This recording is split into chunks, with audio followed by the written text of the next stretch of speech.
Welcome to Prison Professors. I can't tell you how excited I am today because I know that when you're in prison, you need to get inspiring guys.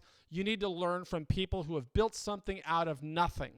And today, in our masterclass, we are going to be learning from Robin, a self-made guy who's built a number of businesses, the types of businesses that inspire people in prison.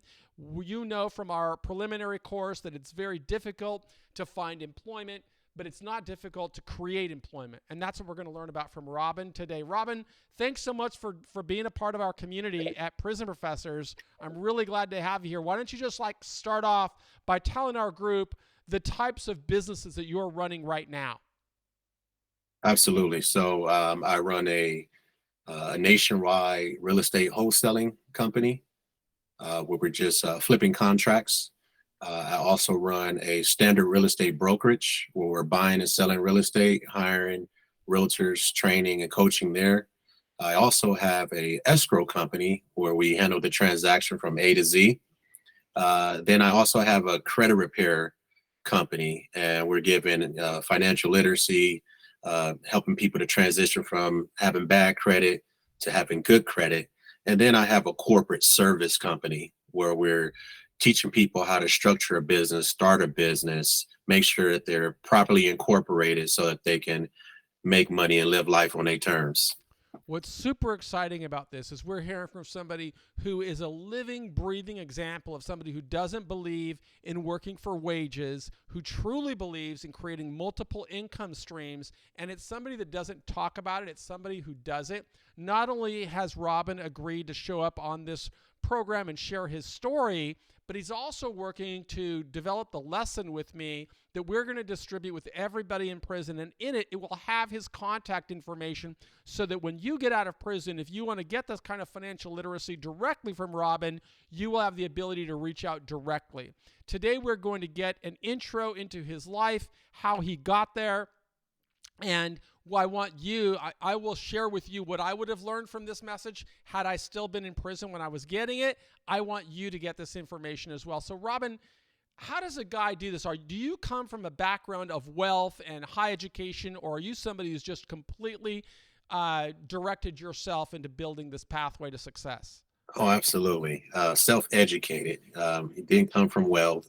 I didn't have somebody teaching me. I wanted to figure it out. I wanted to understand, how people start their own business, or how does one, attain the money to be able to buy real estate. So everything I've had to teach myself. Where are you from? What part of the country where did you grow up in the United States? And tell us a little bit about your background, where you grew up, and where you went to school, what your plans were as a young man. Sure. So I'm from Los Angeles, South Central LA. I was born there.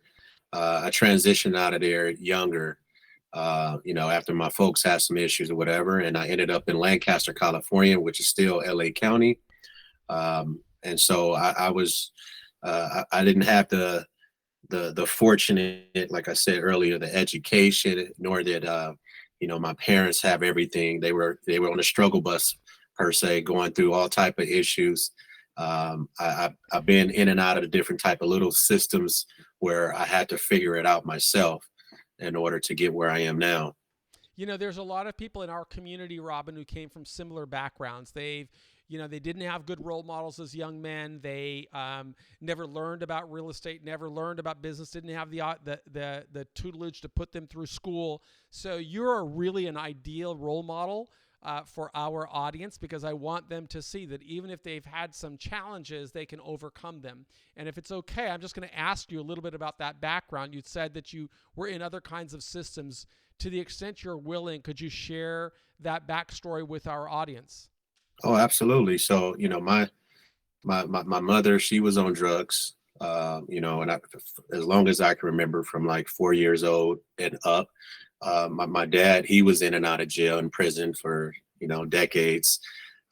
And, he was a gangbanger affiliated with the streets. Mom's was on drugs. All my uncles and everybody was all affiliated with the streets.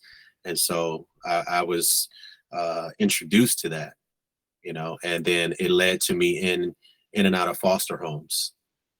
And I had no choice. And I was just, a victim to society per se, or how I was raised. And then being in the foster home is where I was like, I got to get out of here at some point. I want to be with my mother. But then after getting older, eventually I start peering into education so that I can attain the life that I wanted. And But yeah. what kind of education did you, when you say you started going in education, are you saying you just became a better student in high school, or did you go on to college? Like how did your educational journey progress from, say, junior high to where you are today? Yeah, so interestingly, like coming up in elementary, I was always a year behind. I had a thing for math. And so I was always trying to figure out numbers. I remember, third grade trying to educate myself on sixth grade or seventh grade homework. About time I got into junior high, and even coming out of elementary, I was already, they put me in what they call like the gifted program. So I kind of peered into learning a little bit more. And then I would say in junior high, they start having me take these like AA classes, that which was going to help me through high school.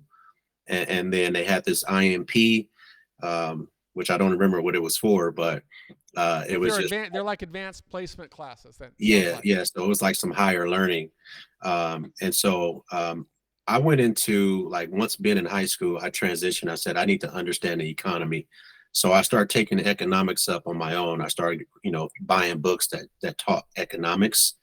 And when I found myself, getting in some trouble myself in high school and end up going to camp, and next thing you know, I'm in a county jail or whatever. I found myself like kind of limited at what I can do. I didn't graduate high school.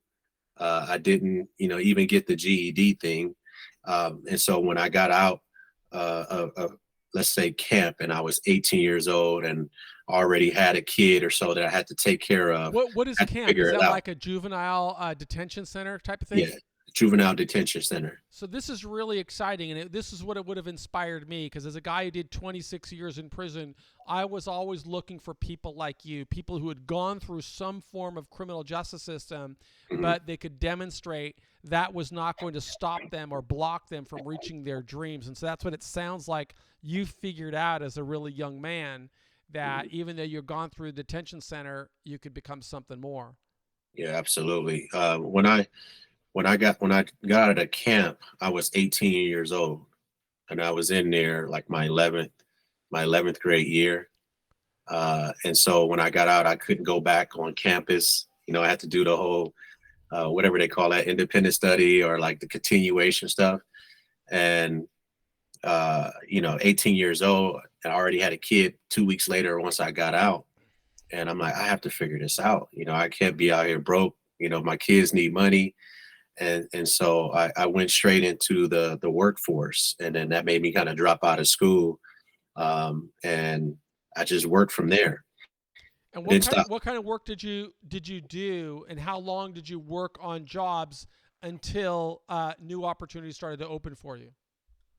Yeah, so I went straight into the retail space. I was selling furniture. I was working for warehouses. I was working for moving companies. I remember working for 24 Hour Fitness, Jiffy Lube, just different places, and trying to survive. And I know working for furniture stores like Aaron's Furniture or like Renter Center, Okay. places like that. I did that for some years, all the way from like 18 years old up until I was like 24.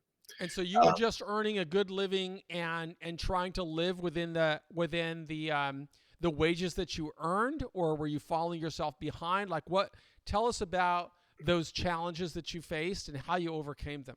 Yeah, it was a challenge because I was trying to survive, and the wages that I earned, it wasn't always easy. And then when I found that um, I got let go from different places, just being, let's say I got a ticket, I got pulled over, I was late to work, and then I end up getting fired or something like that. I found myself going through different jobs, and then I was like, enough is enough. And so it going through my studies, I remember mentorship or people telling me like, hey, you'll do well if you did real estate.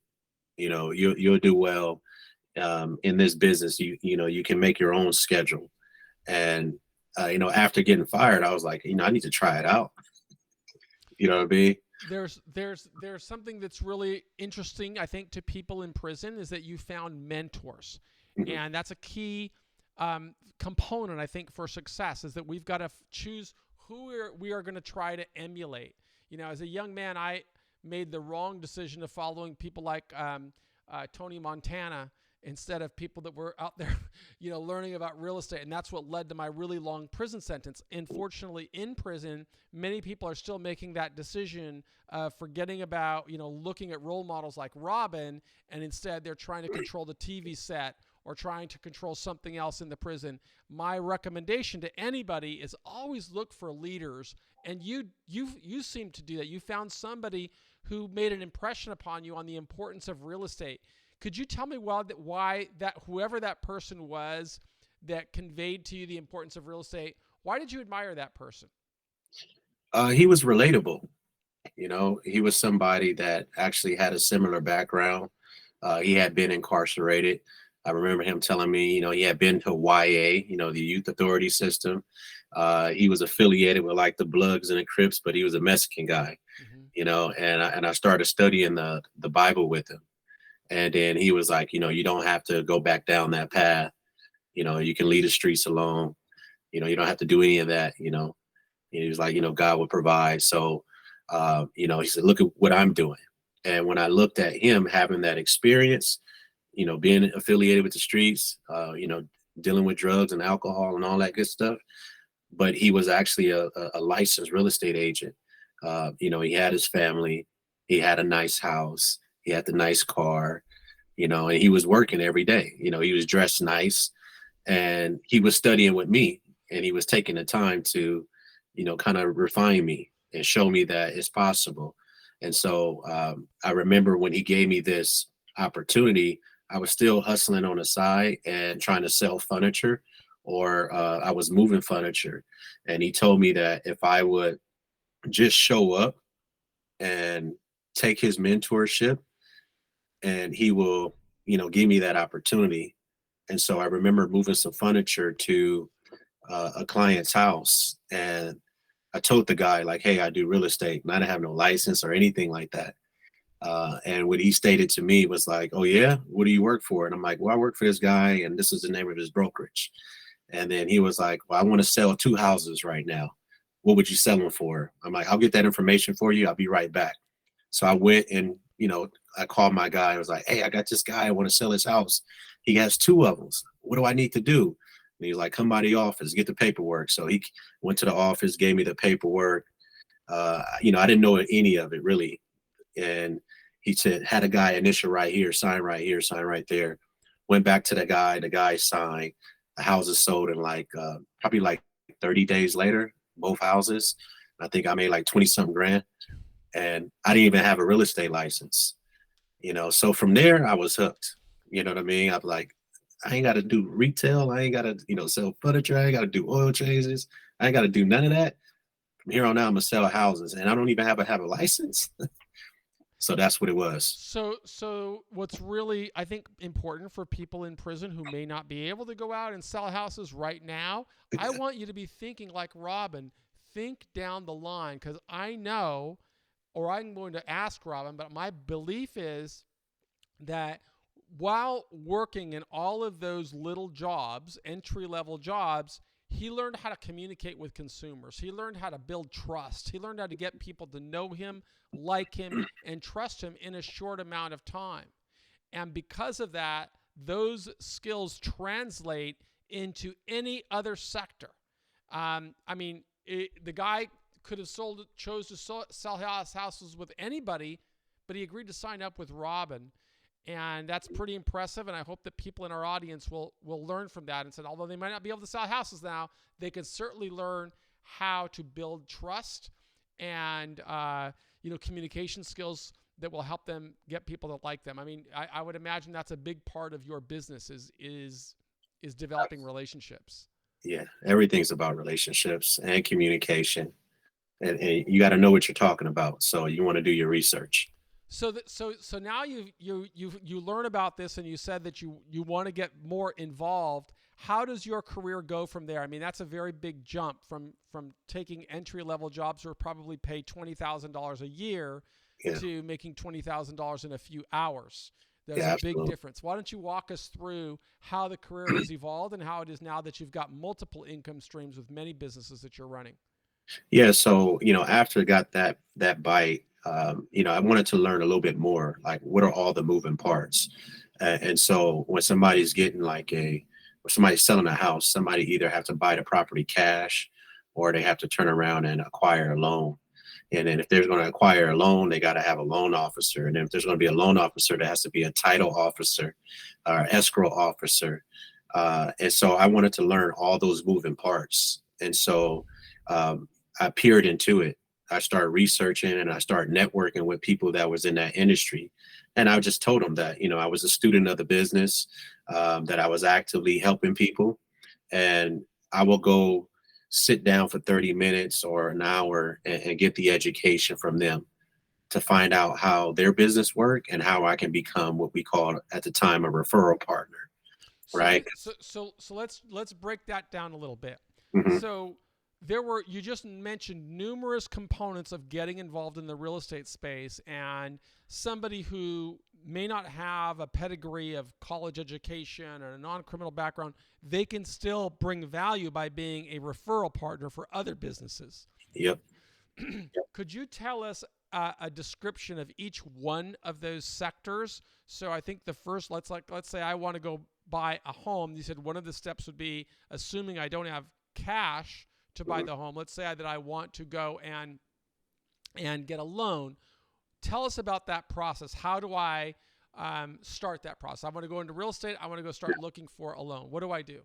Yeah, so interestingly, when you want to go look for a loan, you're going to find a lender, a lender who says that they'll fund the house. They'll have their requirements, their guidelines, and so you can go to any city and any state, and you can Google and look up loan officers or lenders, in your community, and you can walk there or you can drive there or whatever, and peer into their business and find out what's required in order for them to offer somebody a loan. I know at that time I was interested in it, because I already had a family, and I'm like, I don't have the cash to buy a house, but I want to buy a house. I'm living in apartments or whatever in the ghetto, all that good stuff. It's like, man, I need to get out of this. How do I do this? And so I went to the loan officer, and the loan officer told me, you need to have good credit, or you need to show, you know, bank statements, or go ahead. Walk through that. Like that's some. Remember, my guys are in prison, and they've been in Mhm. prison for many years. So help them understand when you say good credit. Help them understand what does that mean. Sure. So good credit, they looking at your social security number. They're looking at your experience, your track record, trade, so if you went out and financed a car, right? They're going to look at your credit, and then they're going to say, okay, you qualify for this. If you don't have any credit, you have some money down, then they'll go ahead and finance your car. But that car loan that they give you, they're going to report that to the three credit bureaus, Equifax, Experian, and TransUnion. And when you make your monthly payments, that's going to build reputation, and that's considered a trade reference and building credit. And you can do that with jewelry stores. You can do that, well, again, with furniture stores. You can do it with credit card companies. You got some credit card companies that you give them $100 or $50 or $200, and you put it on a prepaid card, and they call that like a secure credit card, because it's secured by your money, and you make the monthly payments, let them make the interest rates, and eventually it turns into unsecured. So again, building credit based off of your social security number and your trade reference and your trade history is how you build credit. So the loan officers, the lenders want you to have good credit in order to buy real estate, in order for them to loan you money. And of course, they want you to, have a job to show that you can maintain the monthly payments. But So yeah, that answers your question. so you said credit a score. What Mhm. is a good score Like, what would a lender consider to be a good credit score? Interestingly, 700 across the board, they consider that great credit or good credit. But you can get a house with a 580 score, a 600 credit score across each bureau. The FHA, they offer that as long as you got, some income. But a good credit score, to answer your question, with lenders, they say about a 700 credit score across the board. And how much of a could you give us kind of a range of the houses that you were involved with in selling? What is the range of prices for those houses, Mhm. and how would a lender assess how much they're willing to lend on that Sure. house? Sure. So, at that time, your average house was anywhere between 300 and 500,000. And we're talking like back in 2004, Okay, right? so in 2004, the range is 300,000. Let's just take that lower end of the range of $300,000 in a Los Angeles market. Mm-hmm. Um, how much could that person anticipate a lender to provide in financing, and how much cash would the person need to make to acquire the asset? Yeah. So if it's a FHA loan, right? And help them FHA, understand what that is, an sure. FHA loan. It's the Fair Housing Authority, Okay. provided by the government. So if it's, they don't, it's an equal housing opportunity.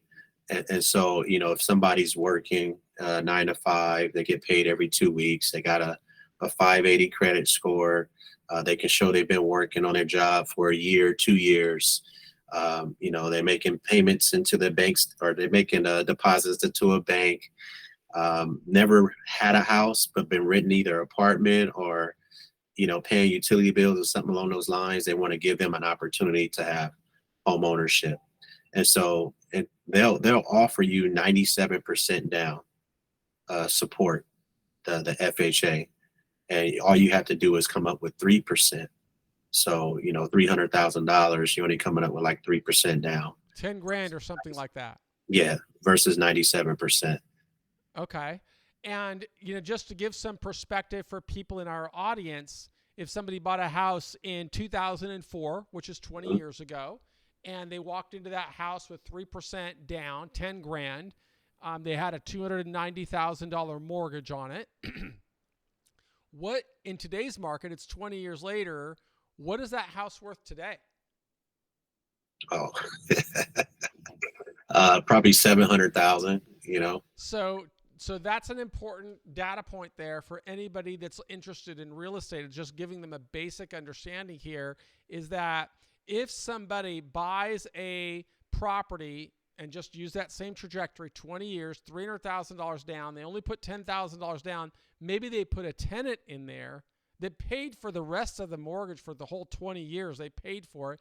Today that house is almost paid off, and it's worth $700,000. So effectively, if all that worked out that way, that person will have acquired a $700,000 asset for basically 10 grand. That's one of the ways that people make so much money in real estate.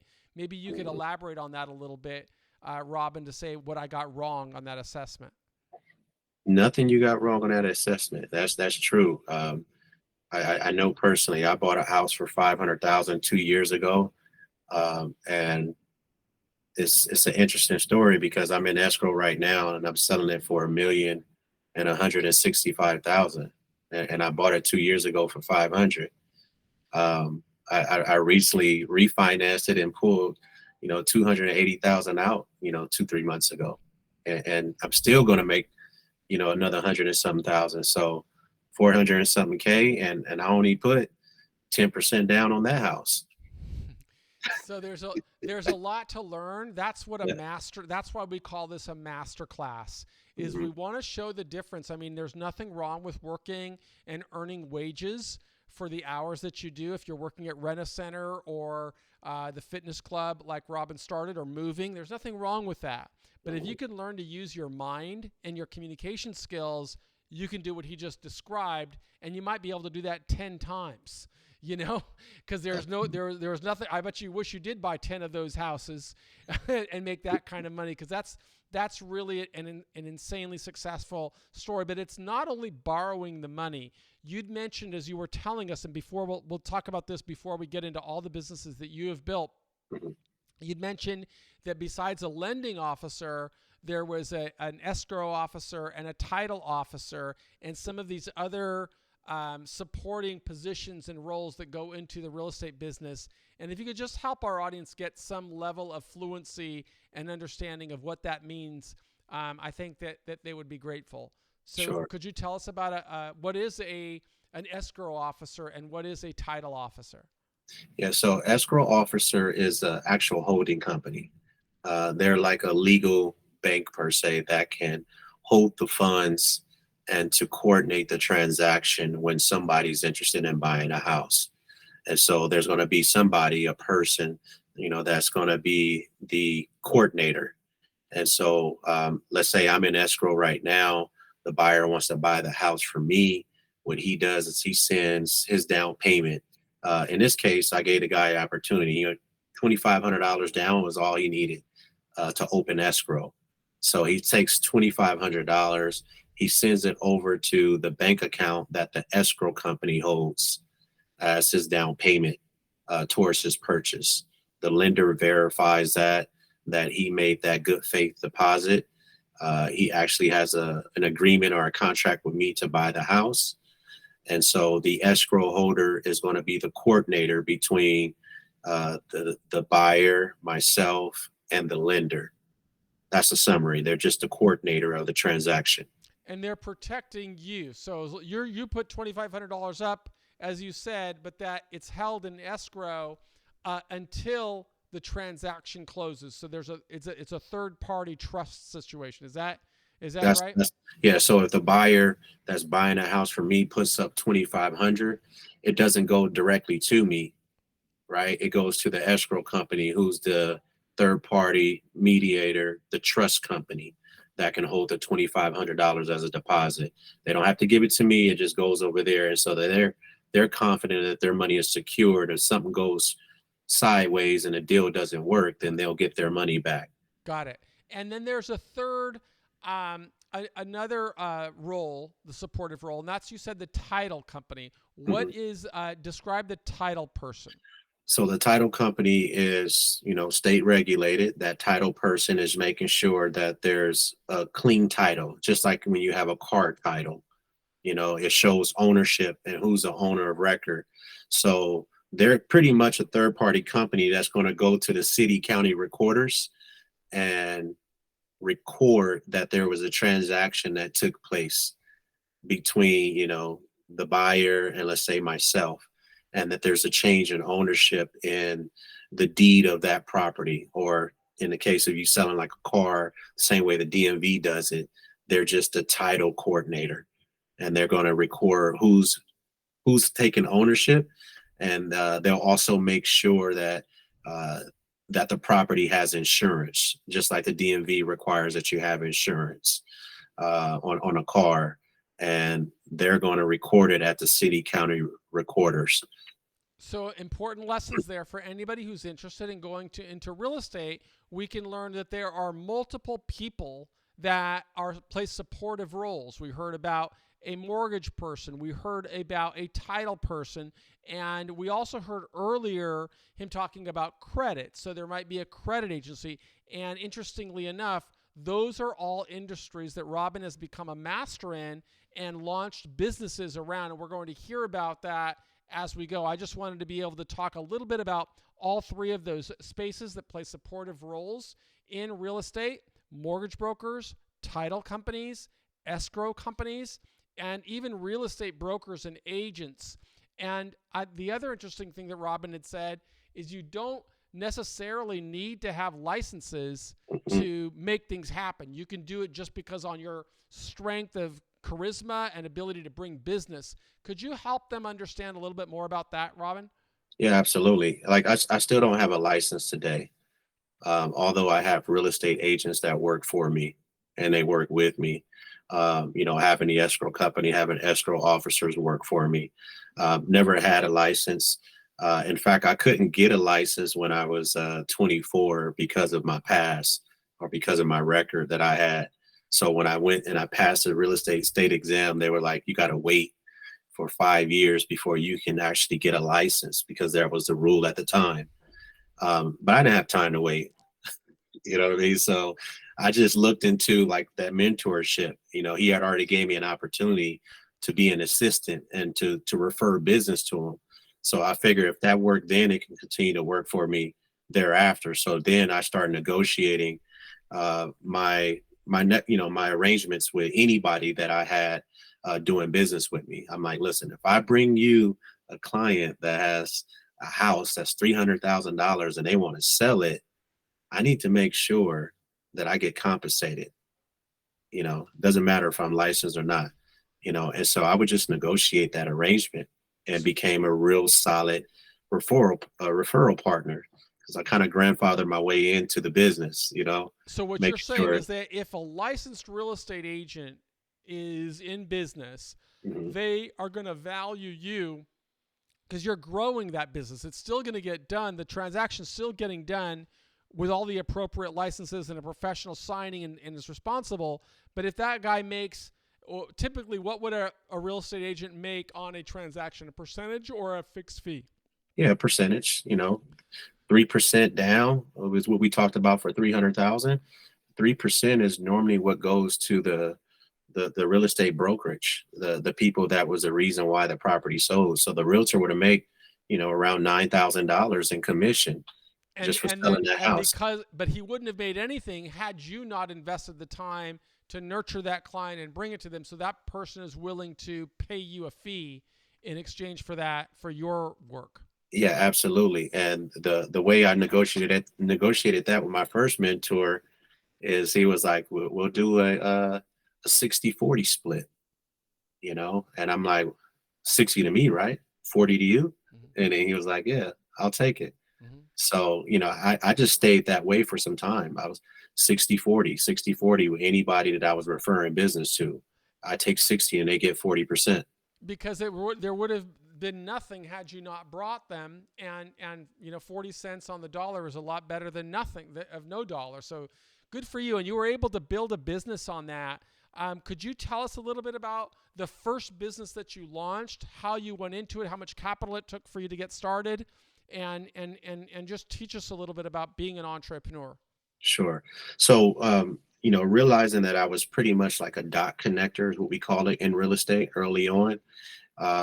I found that, not only did I have some credit challenges and I wanted to buy a house, but when people couldn't, uh, qualify for the house because they had bad credit, what I would do is become the referral partner, and I would find either an attorney that was, familiar with credit repair or a credit repair organization. And Give us an example of a transaction like that, and just use some names of the people. Make up names, but help us understand like the whole chain of events. What happened? sure.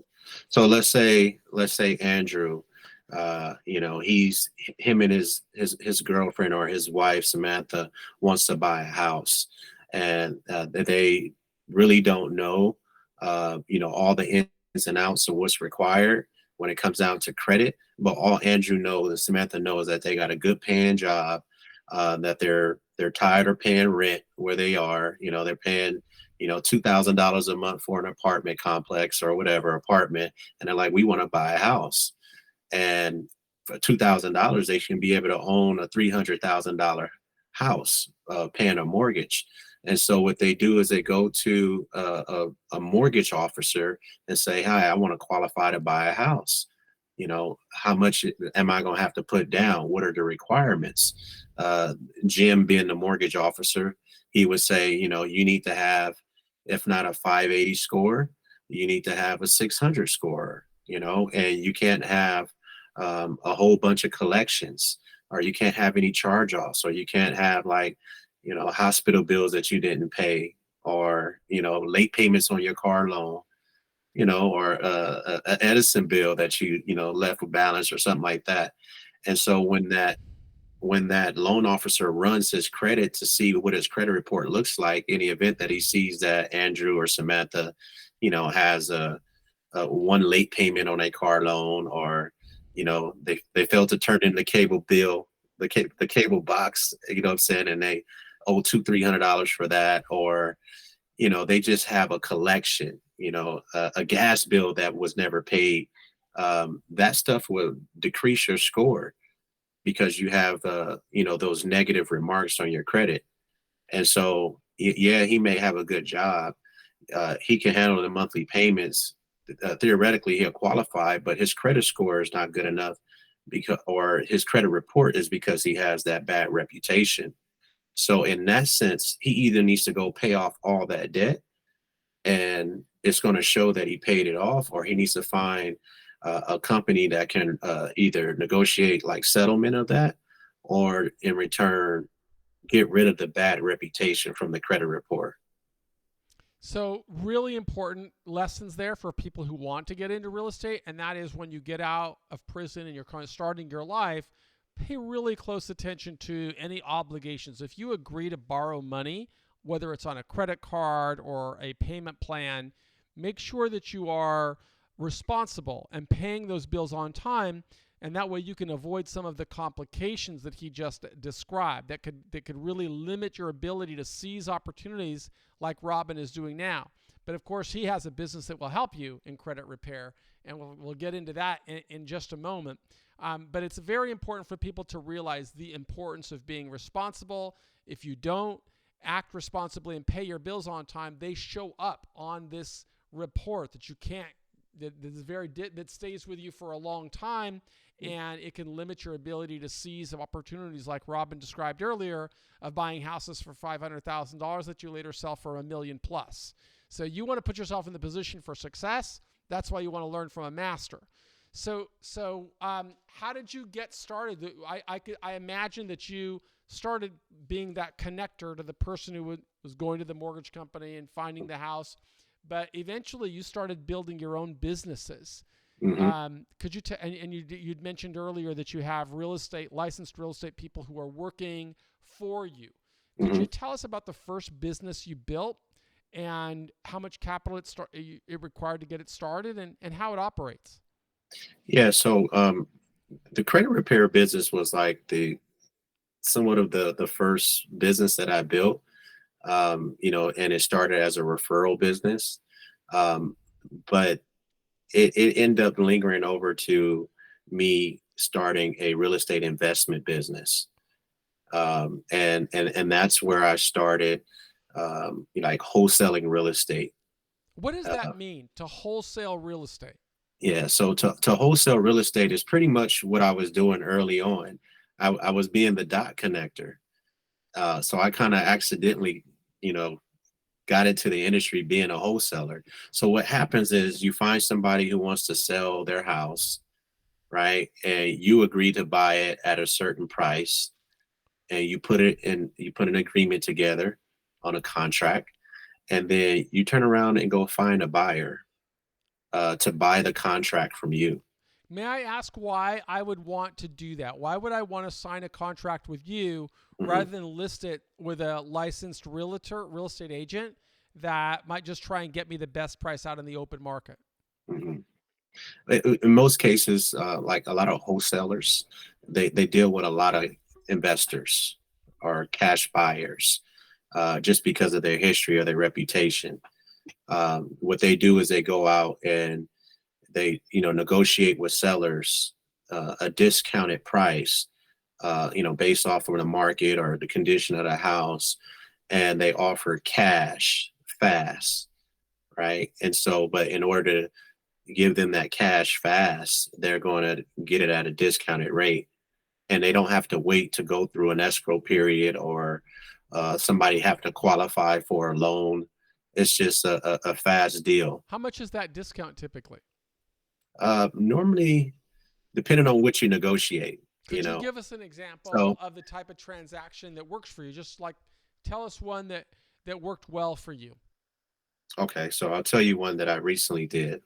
Um, Gentleman in Maryland, right? I'm here in California. He goes to my website and says he wants to buy, sell his house.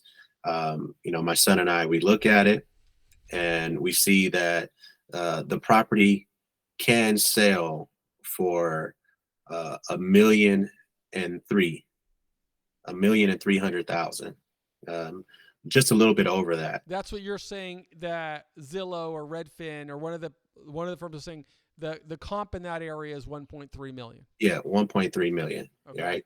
Yeah. So we can see that that's happening. Um, the guy says, I want 1.2 million, nothing less. You give me 1.2, you can have it. So we was like, okay, yeah, we can buy it, or somebody in our sphere of influence can buy it. We'll make sure we get this done. Make a long story short, he agreed to 1.2. We got it sold for 1.375, and we got it sold in 30 days. So you didn't have to put up any money. You I just put up $100. you put up $100 for the right to close, giving him 1.2 in his hand. Exactly. And then you went out and used your network and found a buyer, a retail buyer, for 1.375. Yep. So the spread was up 175K. Yep. Yep. And that took 30 days. 30 days. How do you go about finding that type of transaction? You either network, or you market it, or you put up for sale signs. In my case, I put up a website, and I run Google ads. I do advertising on Google that, I buy houses for cash. Wow. And yet you don't have the cash. So Right. it's a matter of getting a lead of somebody who's saying, I'm interested, I'd like to do this with you, and your great communication skills persuades that person to give you the right to a transaction. Yeah. And that's your full-time business. That's what I do, along with the escrow company and the credit repair stuff and the coaching, And because how I teach long what I do as well. how much capital did it take for you to launch a venture like this? Oh man, maybe 100, $200. So it just Yeah. what really takes, I would guard, and we can kind of laugh about it with $100 or $200, but the reality, I'm going to guess, is that he's got $100 or $200, but probably several thousand hours of time in researching and becoming a master of his craft. And that's something that anybody in prison could be doing. You may not be able to go out and negotiate real estate transactions today, but that's not going to stop you from learning more. And the more you learn, as we will show in this lesson, the farther along you're going to go. Was that wholesaling business the first formal business that you started, or was Yeah. it the credit repair business? Yeah. Well, so the credit repair kind of led into that. So I would say the credit repair was what it was because, I was an assistant to a real estate agent, right? And I was looking for, houses to sell, and looking for buyers at the same time. And then I found that, some people had credit challenges. And so when I couldn't help them get a loan, I needed to go figure out a resource for that. And then I would go either find a credit repair organization to become a referral partner to, or an attorney that can help them, fix and handle their credit situation. Could And so you all of it was like a referral partner thing, but I transitioned it into actual business. Could you tell us about the business of credit repair? How does that work? And how do you monetize that kind of business? Yeah, so it's knowing the law. Anybody right now can research consumer law and understand what the rights that they have as a consumer. So let's say, for example, in consumer law, there's a statute that says that uh, no late payments should be reported to a consumer's credit report without that authorization. But yet and still, uh, credit card companies, auto loans, everybody report like late payments because a consumer credit report has a privacy law there. It's totally separate from a credit bureau or an agency. So are you saying that if Jim doesn't pay his credit card bill on time Mhm. and Visa reports him to the credit bureau, Visa may have violated Jim's rights because they didn't give Jim, or Jim didn't give authorization for them to release that information? and nor did he give them authorization to report it to his consumer reporter.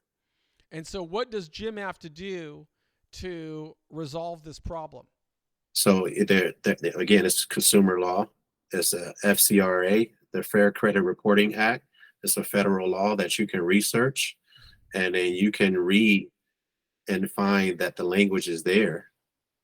And so now, once you take that penal code and that law, you can share that to the agency that is reporting that data, that information on your personal consumer credit report, that they are in violation of that federal law and that they need to remove that reputation. So if I'm Jim and I don't know how to do that and I don't know how to research that, do I hire your company to do it for me? Absolutely. And could you tell us, like, what does that cost? Yeah, so we normally charge like $1,200 for one person to remove any bad reputation or issues that they have. If they have challenges with that, we can offer like a monthly payment.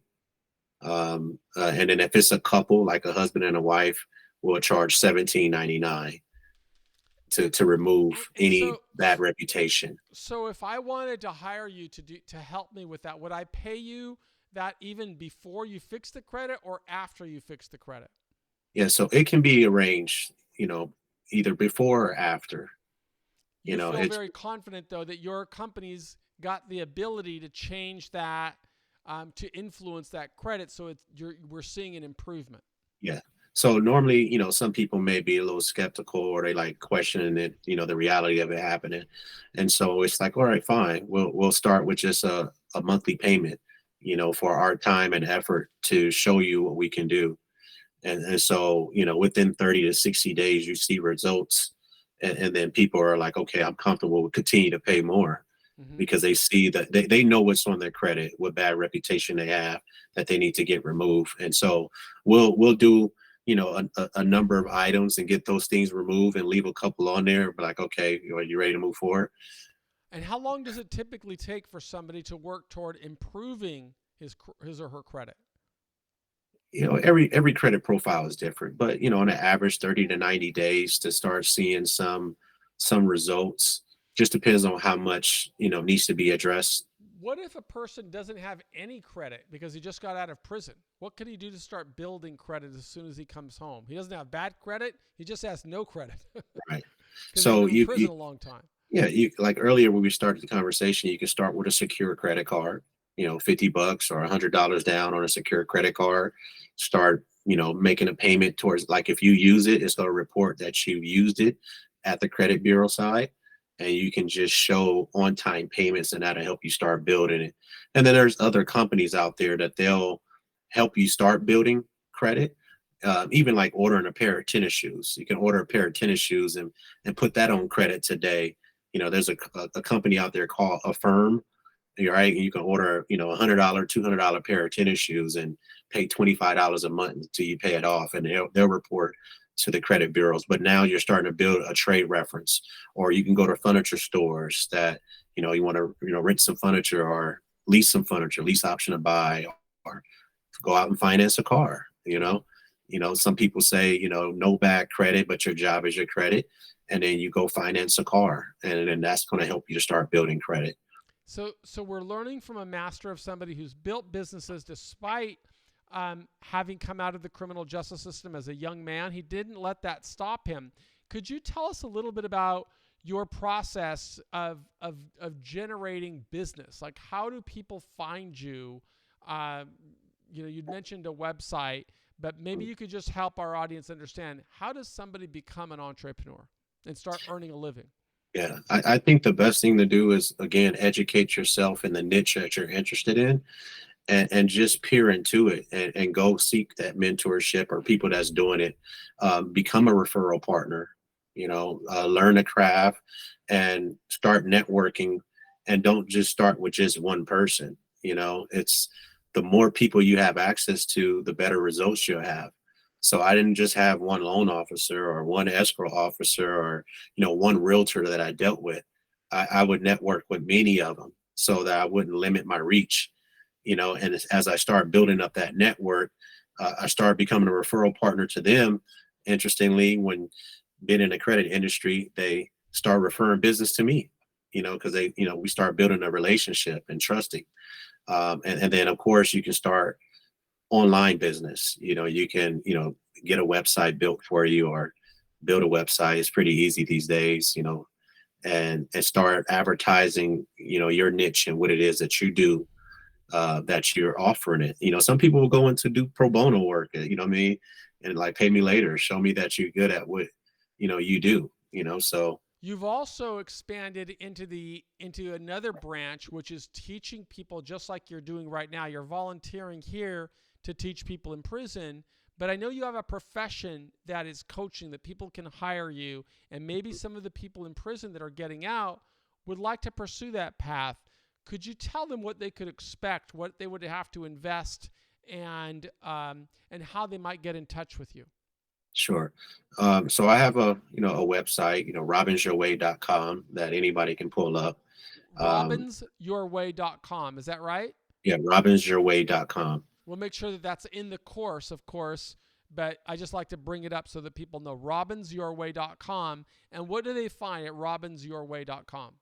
So on that website, you'll find out a little bit about myself, a bio, my experience.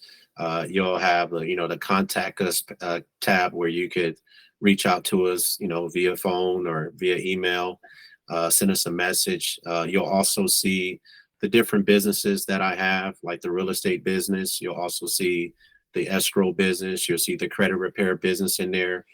You will see the business funding business that I have to educate people on how to structure a business and to be able to attain business funding. So you'll see all of that on that website.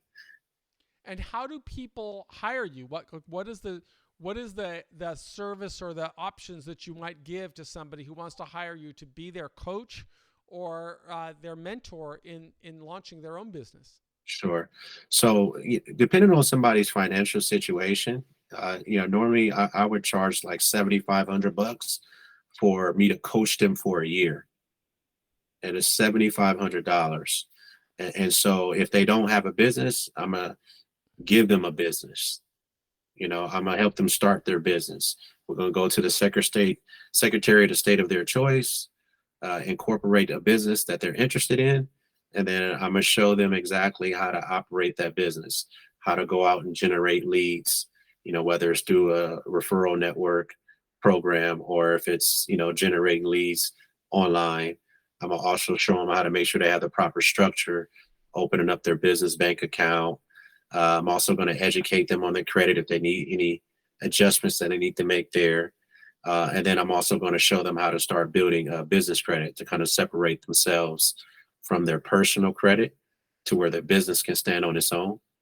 And then, if they're into, let's say, plumbing, or they, want to be a mechanic, whatever it is that they're interested in, we're going to make sure they understand what the NAIC code is, just to make sure that they qualify for funding and make sure that they're operating properly, make sure they get a business plan, and help them provide them with that. And then, they're going to go out and make some money. Somebody's going to trust them, right? Because they have the proper business structure. They're going to have the business cards. They're going to have the lingo. They're going to have the website, and they're going to start creating money. And then as they start creating money, put money into their bank accounts, then it's going to transition into, taxes and making sure that they have, a CPA or, an accountant or somebody that can help them to be able to file taxes at the end of the year. And then they'll be able to turn around and operate the way they're supposed to, like every other business owner, no matter whatever their history is. So, and what are the types of people that typically hire you? Like, what kind of businesses do they typically want to start? Transportation businesses. A lot of people want to get into trucking. A lot of people want to become mechanics. A lot of people want to, build houses, get into construction. They want to start a construction company, or like a janitorial service. And there's a number of different businesses that people want to start, but It just depends. Somebody want to become a painter. They want to paint houses. So it You know, takes, that one of the things that we're learning about from Robin is the game is to be sold, not told, which is something I used to hear about in prison.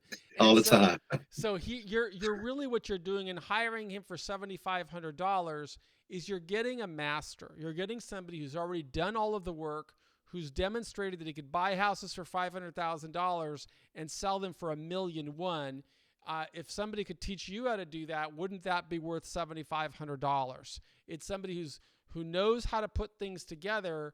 That's what you need to find is a good mentor who has been successful, who comes from a background that you respect and that you want to emulate. And to the extent that you use your time in prison well, I think you accelerate prospects to have a good relationship with Robin. Robin, we're coming to the end of our class here. Do you have any final words of wisdom that you would like to share with our audience, who are people that very much would like to be like you? I think when they get out of prison. Yeah, I would say never give up. Be humble, and just know that you can do whatever it is that you want to do. Especially when you're being ethical, and you're focusing on doing what's right, and trying to provide for yourself, or for those that you're responsible for. And to get incorporated or to start a business, you can start a business for under $100. If they you have know the right guidance and tutelage. And that's why yeah, we're so grateful to you for being one of our prison professors and taking the time to share your wisdom and experience with so many people who are in jails and prisons across America. We want them to come out to be law-abiding, successful citizens just like you've become. And I want to thank you for being a part of our community. absolutely. And I hope that you, as a participant in the Preparing for Success After Prison program and masterclass, that you're not only going to take the wisdom that Robin is giving us by watching, but also go through the lesson plan and make sure you respond to the questions. And if it makes sense to you, send us a message that we can share with Robin. Thanks so much for being a part of our community.